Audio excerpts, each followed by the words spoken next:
have a class. Let's have a class for the exam 3, lecture 1.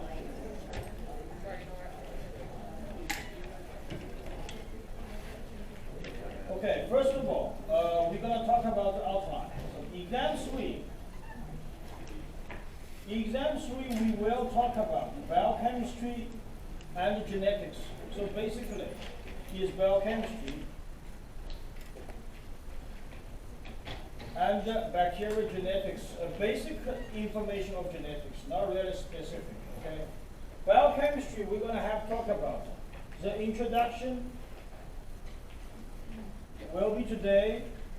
So we'll spend time talk about fermentation and aerobic respiration.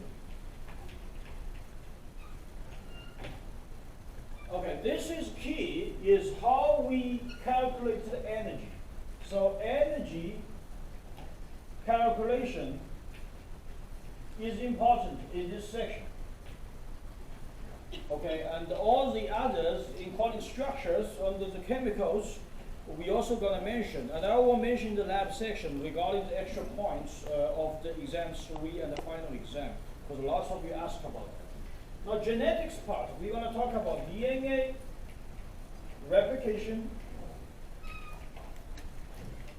transcription, translation,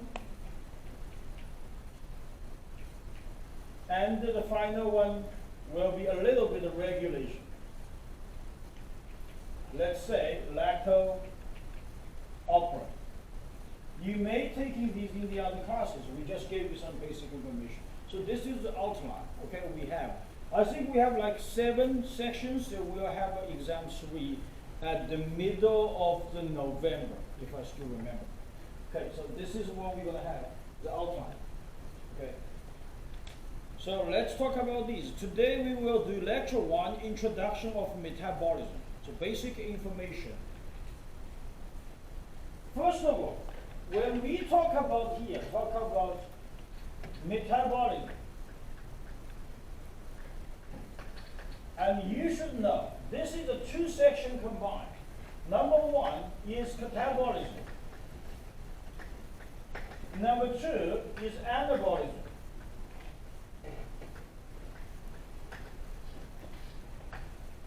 And the catabolism, what happened is we are using ATP for bacteria life. Basically, very simple. And anabolism will actually, the first part is we'll generate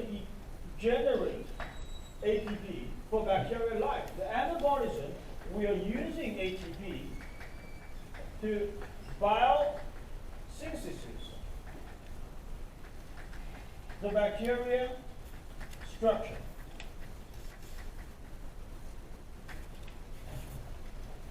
Because the bacteria in a very short lifetime, sometimes 24 hours, sometimes 48 hours, and some of them are longer. So it is a little bit different from when we talk about human being, animal, and plant cells. So in this class, we're not going to spending too much time talking about anabolism. Most of the time, we will talk about is catabolism for bacteria, especially how we generate ATPs. Okay, this is going to be the key for the whole section. So first thing first, very simple. Metabolism is 2 parts, catabolism and anabolism. Catabolism, break down complex molecules. For bacteria, the life, and anabolism is biosynthesis, the opposite.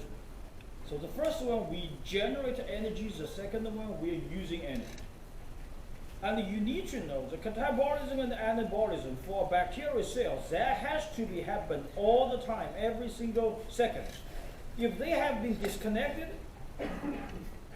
it will be died. The bacterial cell will be dead. This is another slide which is giving you clearly picture what's the difference between them. So catabolism, you see the glucose energy resource and the generate energy for cell structure. subunits and generate ATP. And of course, there's a waste products. And anabolism using those energy to biosynthesis, subunits, and the cell structure. And we already talked about cell wall, membrane, ribosome, all those things. And what the energy is means ATP. Okay? So this is some opening remarks. Then we're going to move on to the next section. We're going to talk about is thermodynamic principles, or we say 2 laws of thermodynamics. So law number 1, you should know, energy never disappear or created, only transfer between different formats. So I'm not sure you have been doing this in your physics class. Some of you didn't take in the physics class yet. So let's give an example. I have a ball right here. Okay? I have a car right here. This ball is so high. And this is in a flat surface. Okay. When the ball comes here, they go and they hit the car will be moving. This is a typical example, which is potential energy become kinetic energy. And you know in the physics, there's a calculation, mgh equals, is that right? So the V equals what? Mgh. So which means the speed does not relate to the this does not relate to the weight of the ball, it's related to how high it is.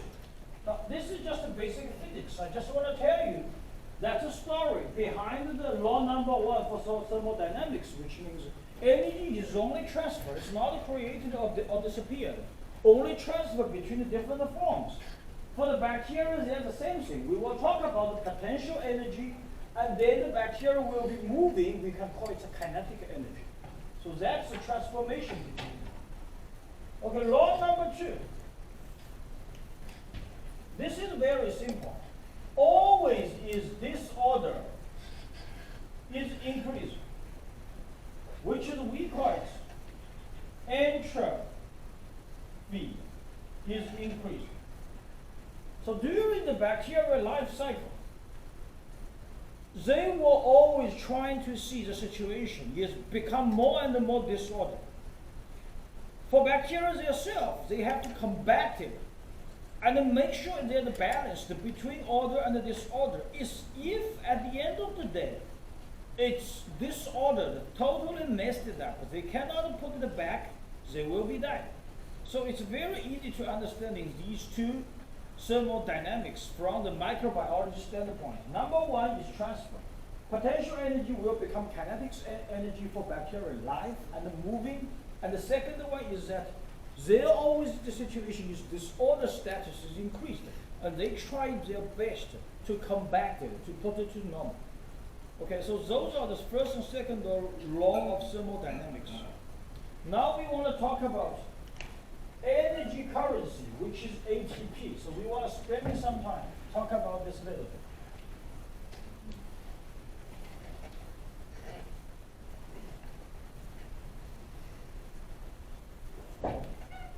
So we talk about energy currency.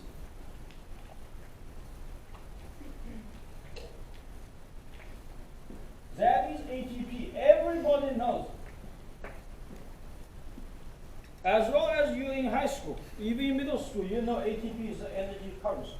So what is that, number 1? This is called 5'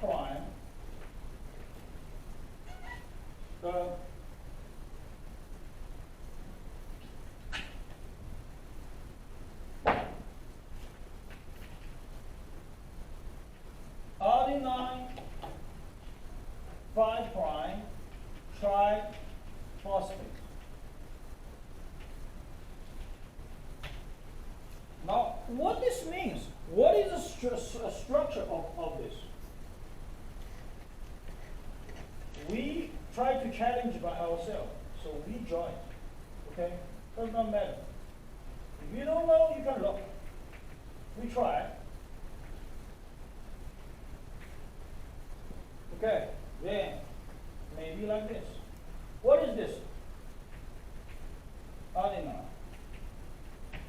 If you don't know adenine, remember A, T, G, C, that's all the gene base. You should know about these things. Okay. Well, here, very long. Come up with, you know this guy. Okay, H.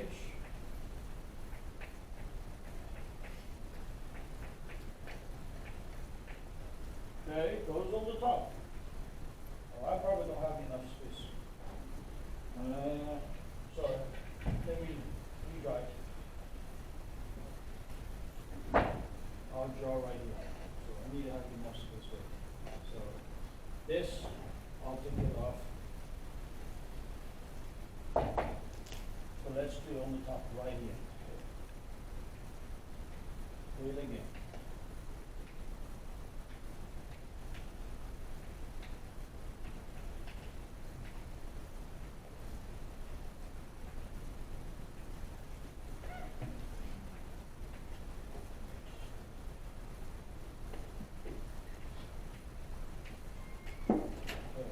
H, OH, H. It doesn't matter because you know it's chiral status. Go here. C, H, H. Okay, now become key.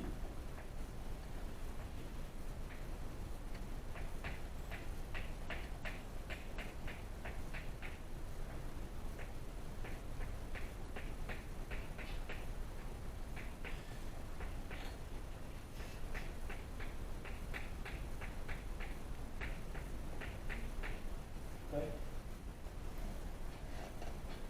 What is that? It's very easy to forget. What is this? Okay, how do you know it's 5? 1, 2, 3, 4, and 5. Okay? Is that right? Okay, what are this part? That's called AMP. What is this part? ADP. Then what's a whole? That's ATP. Here, we have these two, because a high energy phosphates. So high energy bonds. Phosphate bond. It should become break bond. Okay?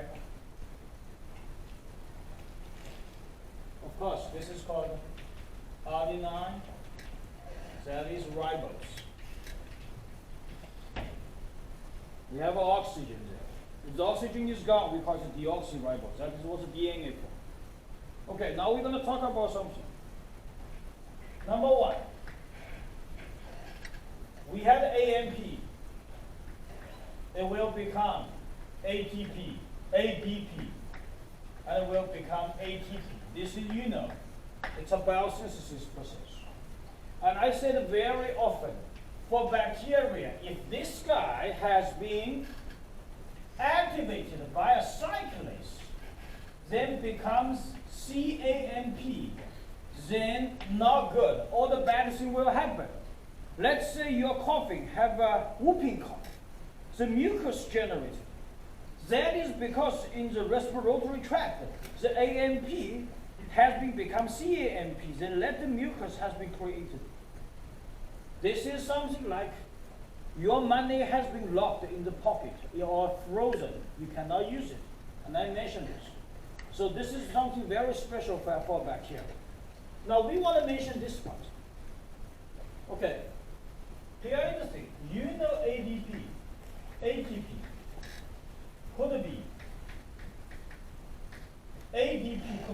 ATP. But ATP also could be hydrolyzed, become ADP, generate phosphates, and generate proton, or we say acid base. Okay, when this one happens, and we know this is reversible. Why this is reversible? Because delta G is equals minus 7.3 kcal per mole. And I just want to let you know, you may not take the physics class, delta G, which means how much free energy has been generated. This is amount of free energy generated. Okay, how we get this delta G? This delta G equals delta H minus T and delta S. And this is entropy. And this is delta S is entropy.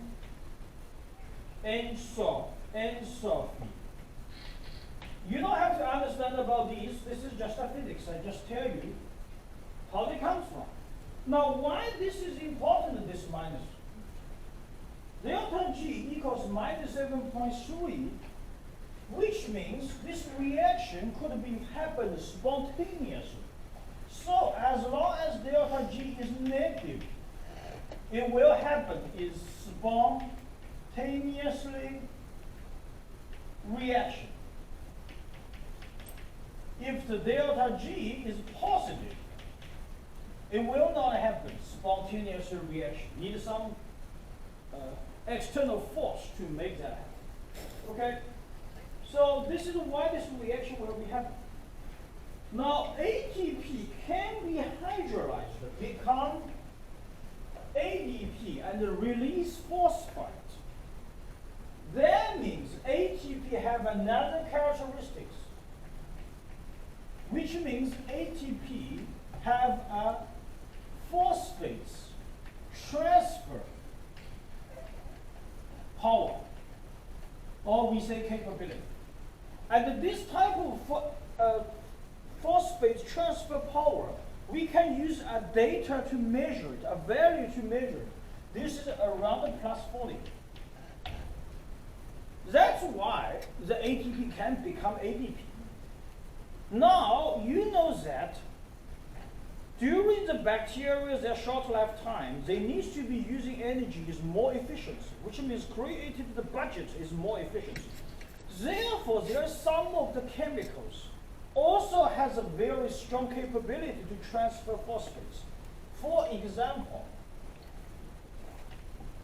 phosphophenolpyruvate. This value, the phosphate transfer power is very high. It's about 69. We have another one. Glyceroldehyde 3-phosphates. This phosphate transferring power is about 43. So you can see we have some chemicals. Their phosphate transfer power is stronger than ATP, so bacteria could generate those stuff and then make sure it's more efficiency. This comes up with a concept called substrate level phosphorylation. Okay, so we will be mentioned right here. We will mention again on Thursday. I just use this ED to say substrate level phosphorylation. Do you still remember this guy? Phosphophenolpyruvate, where it will be mentioned, why it is important, is group translocation. That is a chemical, can bring glucose, can bring phosphates to glucose and it become glucose 6-phosphates, moving into the cell membrane system and directly to have the glycolysis, which make the generated energy is more efficient. Okay, so just want to let you know, here's some story about ATP. Okay, so I was being mentioned this, and you should know this. Now you need extra points, write down the structure. Now, so structure in the exam, you need to be basically, you're going to be correct. Now, like these, up and down, that's okay. Because you know there's a chiral, is that right? You learned in chemistry, left and right hand, those are fine, up and down. But basically, you have to be correct. Okay, so these are the something, because you should know what is ATP after you have 4 years educated in WVU. Okay. So this is the first part we want to talk about. Okay, next part is oxidation reduction reaction. This is the kind of something we go back to talk about chemistry. Okay.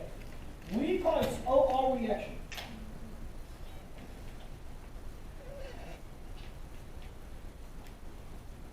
And first of all, you need to know 99%, or we say 99.9% of the biological reaction for bacterial lifetime is oxidase and reduction reaction, or oxidation reduction reaction, so OR reaction. Therefore, we come out with the first concept. What is oxidase? What is oxidation? What is reduction? This relates to the electron transfer. Oxidation, lose electron. Reduction, you gain electron. Now, people sometimes messed up these two. How you remember it? When you go to graduate school, you need to take a test called the GRE, if you remember. I don't know if it's still required in WVU or not. You have a test called the graduate recording exam. So that's called the GRE, and you can remember, use this terminology to remember here, which means reduction gain electron. Okay, just go this up. And of course, oxidation is lose electron, because electron carry energy. Now, how do you understand the reduction? So I gave you a joke. You think about the 18-year-old young lady's face. That's a highly reduced, lots of energy there. Now, how was about oxidation? Not for discrimination, you can think about the 90-year-old grandma's face is highly oxidized. That's a variation between people become young, when to young and older, which is a transition between reduction to oxidation. And later on, more and more electron is gone, and you cannot put them back. That's the end of the day of your life. So it's very simple. It's the same as human being and the bacteria. Okay? So this is oxidation and reduction, because electrons carry energy. Now we're going to have an example to test your basic knowledge of a chemistry. So I have a compound A and a B. Okay, then I go here, become C and B.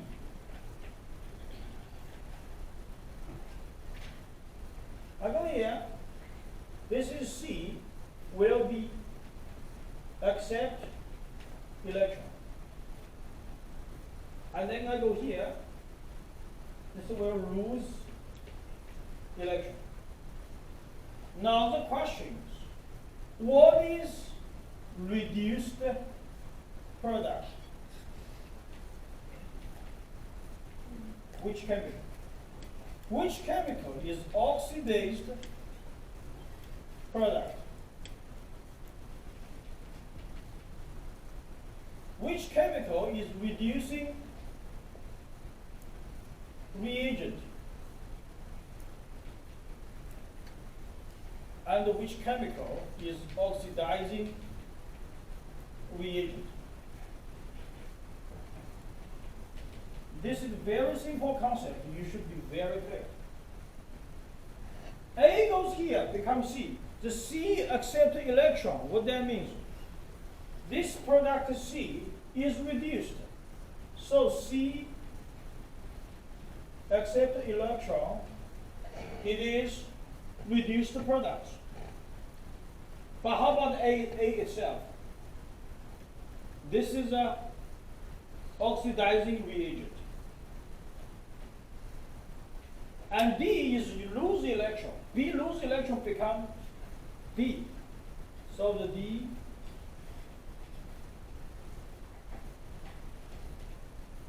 is an oxidized product. Then what is reducing agent? That is B. Okay, this is a basic terminology, a basic formula you should learn in your chemistry. We will mention Thursday again using fermentation as an example to explain to you one more time. You can practice which one is reduced, which one is oxidized, which is reducing agent, which is oxidizing reagent. Okay, just want to let you know it's in the opposite. Next, we're going to talk about electron transport chain. So we will be combine this slides, this, this one, and all these are together. So we, by this means saying, let me move to for this part of the section, slides 8, 9, 10, 11, 12, 13, and 14. These you should be combined. When you combine them, you can understand them very well. So we will go over them later on. Before we talking about that, I'll still draw on the blackboard to talk about this the concept called electron transport chain and the electron transfer, and related to how the bacteria create energy during the electron transport chain. So we will be mentioned using the whole blackboard. Okay, so I'll take this one off.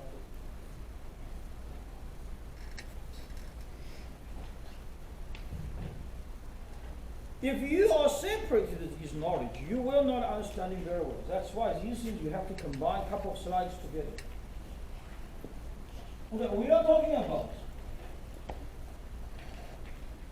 electron transport chain, or we call it ETC. Now, first of all, what is electron transport chain? What is ETC looks like? I will draw on the blackboard, which is the one we have been mentioned many times. At the beginning is NAD, H, and go here, become F.